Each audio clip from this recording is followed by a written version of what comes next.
嘿，大家伙儿早喽！9月22号星期五，今天是我的第3个训练日。今天的计划是轻松跑，然后距离也会减。明天早上起来会在大阪城跑一个4分左右的15公里。其实4分对我来说的计划有点慢，小伙伴们规划的是4分10。而且明天他们开始的早，明天5点25就开始，我应该到不了这么早，所以碰到就跑一跑，碰不到的话就自己跑一个4分，就不再跑比赛配速的长距离了。然后下周3跑一个比赛目标配速的训练课，就不管合练是什么课表吧，都按照3分40到3分44的平均配速跑。今天稍微凉快了一点，昨天从傍晚开始下雨，下挺大的。但愿下周的气候能够转凉。20多度跑半马还是不太现实的去冲最好成绩。半程马拉松比全程马拉松简单，但是更残酷。简单就是你没有那么多系统工程，就冲就是了。残酷是因为太短了，太短了呢。第一，你要冲的比较猛，总会有那种顶不住的感觉。我一般是在13公里和17公里这2个点，觉得特别煎熬。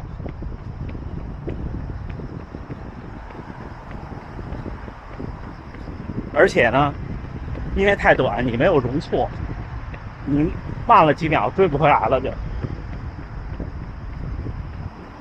这确实是要好好的准备准备。而且最要命的就像我刚才说，因为它不是个系统工程，半马你问我怎么准备，我也不知道怎么准备，就吃好睡好就行了。今天聊点什么呢？高驰的这块Pace 3在我手上已经400多公里了，给大家做个简单的小总结。我现在已经正式的把主力的训练表切到它了，它也已经切了将近300公里了，而且几乎什么类型的跑步都有，除了比赛。一会儿咱们聊啊。不知不觉这一块表已经400多公里了，不少了吧？跟大家分享分享我的一些总结。首先是大概在100公里左右的时候，我把主力的手表切换到了高驰的Pace 3。大概在150公里左右的时候， Apple Watch 这边就不开了，就不开训练模式了。经常看咱们频道的小伙伴都知道，我原来一直是两边都开。不开呢，有一个客观原因，与以前比，是因为高驰的Pace 3没有 ANT 加协议了。带来的坏处是，对我来说 Stride 这个设备就不能同时连接2块手表了。因为以前是蓝牙协议连接苹果， ANT 加协议连接高驰。Stride 这个设备呢，就如我所说，好是挺好的，但是呢，就是因为受到厂商的各种能力的限制吧，因为它毕竟不是个大厂，它的蓝牙只能同时连一个设备。这个在现在这个年代其实是很少见的。那不能同时连呢，就尴尬了。我之前试过两边同时开，高驰用它自己的 Pod， 虽然也能获得那么多的动态数据，但是呢，就无法把数据弄到 Stride 这个平台上。用苹果这边往 Stride 上传并不是不行，但是呢，其他的数据我又想用高驰这边的，等于就尴尬了。这是背景。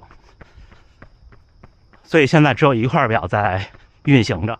当然，到了比赛的时候呢，可能苹果这边会把自己原生的那个运动打开，因为我很早之前经历过一次比赛过程中设备出问题，那时候真是要多难受有多难受，是不是？为什么我会切换主力设备呢？是因为这块表在我目前看来，我所有的要求都能满足的很不错。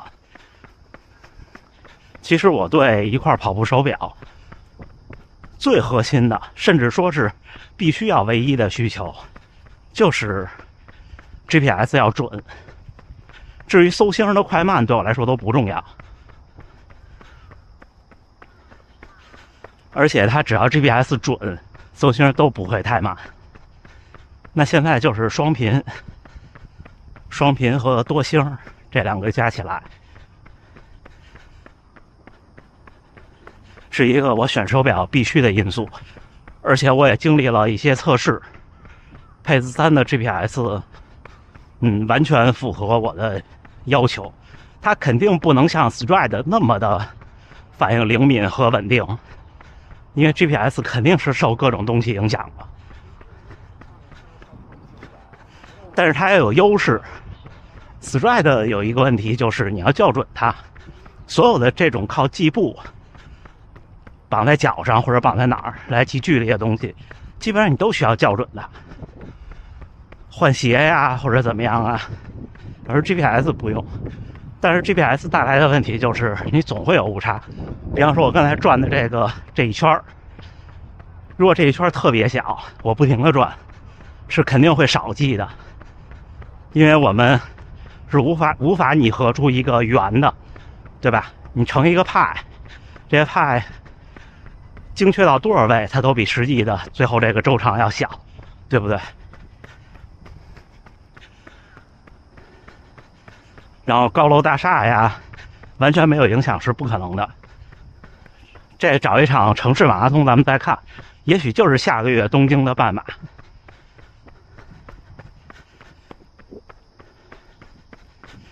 日常训练方面呢，如果没有心率带，它的心率我也测试过，就常规的这种跑步是完全没问题的。长距离的间歇，这个长距离呢，比方说超过2分钟，或者超过500米，它的表现都没问题。再短呢，可能受制于光电心率的反应速度。你要是跑100米的变速冲刺，那可能他还没反应过来100米跑完了，或者是他刚反应过来100米跑完了，他会滞后。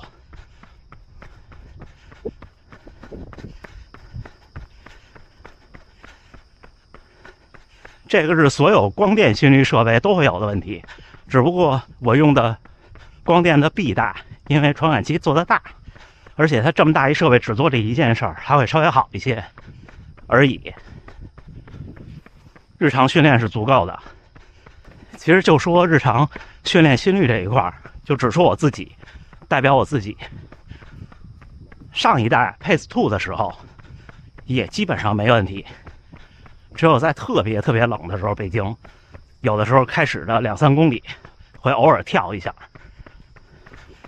至于动态数据，很多人拿它横向去比较，像现在苹果跟佳明都有单靠手表就能记的动态数据。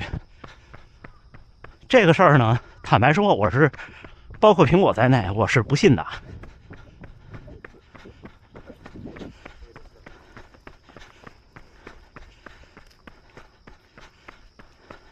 因为我觉得靠一个摆臂的手上的手表去记录垂直振幅、触地时间这种东西，就算它和 Stride 或者是和跑步动态传感器，或者是和佳明的胸式的心率带都差不多，我也是不信的。我觉得他那就是算出来的，也可能是我狭隘了。单靠这一块手表能记录的东西，就不频不符，对我来说就足够了。不频不符、心率、配速。但是为什么还要用 Stride 呢？两个考虑：第一 ，Stride 这个设备记录的动态数据是准确的，因为它的佩戴方式决定的，并且它就这个设备就干这个事情。这是第一。第二就是功率，功率对我来说算是很重要，大概占我跑步数据分析的3到4成。那通过功率，我能分析出最近我是身体状态怎么样，还有 Stride 的比赛成绩预测很准。而且是我见过的最准的，没有之一。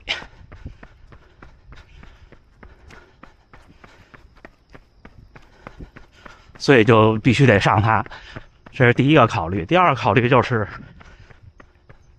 虽然那些动态数据对我来说不是分析的用途，但是我还是希望记下来，记下它，多年后回头看看。至于心率带，目前来看，如果不是跑课表，对我来说意义不大，日常训练。但是比赛我肯定会带，因为比赛记录心率如果出问题，将来这场比赛的数据就遗憾了。这是目前我的一些小的对这块表的总结，主要是优点，就像我之前说的，我喜欢说好话，其他厂商也是。像苹果和佳明现在一般是大家对比的一个比较对象吧。我认为，如果您拿佳明的255来比，包括价格，如果在日本买，确实贵不了多少。您能获得多的东西是什么呢？就是我刚才说那些，我认为得靠第三方传感器才能好好记录的东西。我的建议是，如果您是喜欢佳明的生态，现在买一定要买265，你真的不用担心那个屏幕带来的续航问题。如果你问我265最大的变化是什么，就是那块屏幕啊。我总说 Apple Watch Ultra 这块屏幕看完，你真的看不了其他的。现在它导致续航变差，是因为我们的技术进步就是它的短板已经变成了别的。你要是墨水屏，那更省电，对吧？但是那时候它的短板是屏幕不好看呀，对不对？现在短板变成了能耗，或者能效比，或者是电池的技术。那这个短板你要相信厂商也是会努力去补的，进步都是这样进步的。你想，如果您是厂商，您做一个产品，不管什么产品，然后你要升级，要做下一代，你肯定是优先去处理上一代最差的那一块板，或者说提升最大的那一块，对吧？苹果最大的一个问题是，你必须要有这个生态。如果您不用 iPhone， 是完全不要买苹果的手表的，对吧？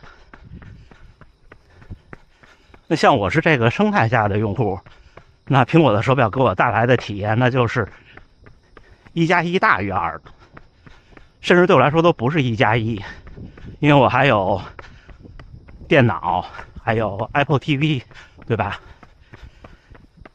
还有 AirPods， 所以我才有一块苹果手表。这是第一。第二是，我用苹果的前提也不是完全因为我是苹果的用户，因为那么多年我也都不用，就是因为我发现了有 Stride， 用了 Stride 以后呢，再加上一条心率带，苹果手表就和它的运动能力无关了。因为那时候我刚买的时候，还没有现在的新的这种进步后的运动的记录。那时候用苹果自己的那个跑步去记跑步，不现实，就对我来说不现实。如果您就是锻炼身体，那没问题。但是配上 Stride 和心率带，苹果手表和当时我用的佳明945就完全没有区别了。在我看来，我要的都能有，而且虽然那个时候苹果不是双频 GPS， 但是有蜂窝数据的加持 ，GPS 准的一塌糊涂。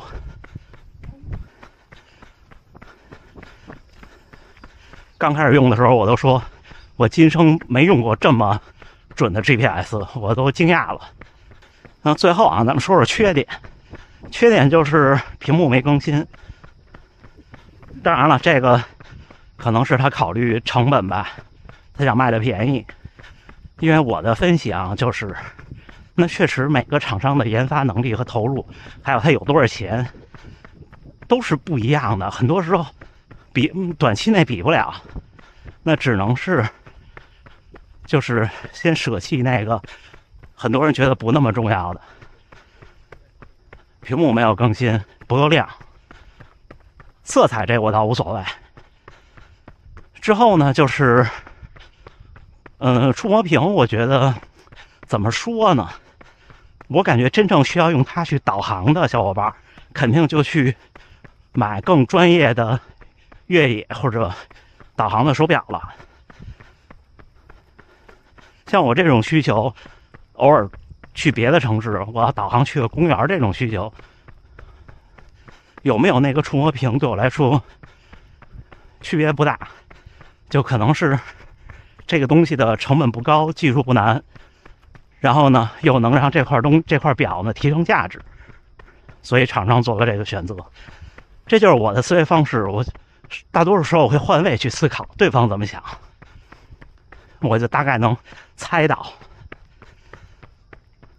另外就是 ANT 加这个协议呢，它肯定是要给授权费的，这个没办法。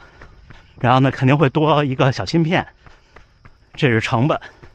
但是呢，现在确实还有很多设备是 ANT 加协议的，大家要评估一下。行吧，差不多这块表400公里跟大家聊聊。我觉得就是，如果你现在再选一块表，没有跑步生态的依赖，Pace 3是个不错的选择，性价比上。如果您是佳明的生态，不想换，那您听我的，一定是265，别买255了。这种东西就是买新不买旧。或者您考虑一下我的建议，您不用听我的。然后就是苹果，如果您有 Stride， 有心率带，又是 Apple 生态的用户，又不差钱，喜欢苹果，完全满足严肃训练的各种需求。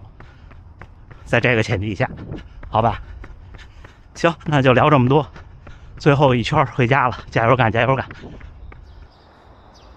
哎，9月22号星期五清晨6点38，训练结束啊，今天就跑了13公里，平均配速5分01，功率201，心率132，步频197。今天就是一个单纯的轻松跑，过程中也没有加速减速，有时候下坡就快点，上坡就慢点，差不多就是这样。这就是我现在定义的我的日常的轻松跑，确实是从去年的北京马拉松之后开始调整。去年北京马拉松之后，我的复盘我就说到，不光是我自己这么想，包括也有相对专业的教练给我的建议，平常认识的那种，就说还是要该快快该慢慢。那时候做不到啊，那时候只能说该快快，就是多跑一些行与不行之间的，但是该慢那时候做不到。后来慢慢调整到来大阪之前已经好很多了。到这边以后呢，正好换了一个环境，然后不是熟悉的道路了，然后呢就调整过来了。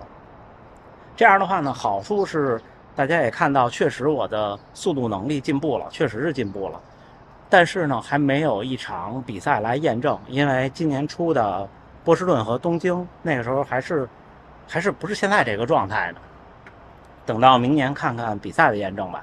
坏处也是有的，实话实说，我之前一直下不了狠心做这种训练，就是因为两个对我个人的坏处，一个是总的跑量会相对少一些，第二是呢，因为该慢了，导致对速度的信心，就是速度耐力的信心会下降，这个慢慢调整吧，行吧？今天跟大家聊一聊手表，400公里之后的高驰 Pace 3。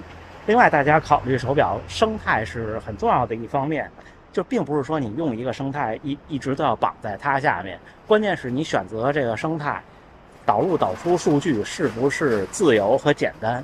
就像我现在从2014年开始，我的那些断断续续跑步的数据都已经导到我的高驰的账号上了，就非常简单，从佳明那边下载，从高驰里边导入。然后苹果呢，虽然没有官方的图形界面的支持，但是它数据都是公开的，有好多第三方的软件，如果你有开发能力，甚至还可以做实时的同步到一个在线的网站。这些 Strava 就更不说了 ，Strava 是有官方支持的 API 的这些，所以选择一个开放的平台也很重要，行吧？那还是祝大家努力生活，健康平安。明天除了一个小的节奏跑以外，咱们就是回评论。那咱们明儿见，加油干！